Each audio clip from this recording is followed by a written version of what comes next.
Hi friends, இந்த வீடியோவில் எதை பற்றி பார்க்க போகிறோம்னா மேஜிக் சீக்ரெட் பேப்பர் எப்படி செய்கிறதுன்னு பார்க்க போகிறோம். முதல்ல பேப்பரை வாட்டரில் டிப் பண்ணி எடுத்துக்கலாம். இப்போ இந்த டிப் பண்ண பேப்பரை மிரரில் இது மாதிரி ப்ளேஸ் பண்ணிக்கலாம்.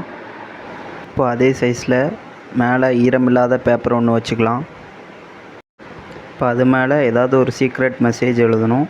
நான் நம்ம சேனல் நேம் SSR அந்த இதை எழுதிக்கிறேன்.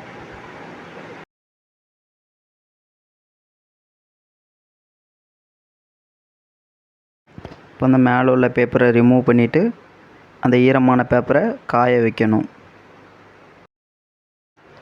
அந்த பேப்பரில் ஈரம் இருக்கிற வரைக்கும் நம்ம எழுதின எழுத்து விசிபிளாக தெரியும். அந்த பேப்பரில் ஈரம் காஞ்சதுக்கப்புறம் அந்த எழுத்து இன்விசிபிளாக மாறிடும். இப்போ பேப்பர் காஞ்சிருச்சு. பேப்பர் காஞ்சதுனால பேப்பரில் உள்ள எழுத்து இன்விசிபிளாக மாறிடுச்சு. இப்போ பேப்பர் மேலே லைட்டாக வாட்டர் ஸ்ப்ரே பண்ணோன்னே திரும்ப நம்ம எழுதுனது விசிபிளாக தெரியும்.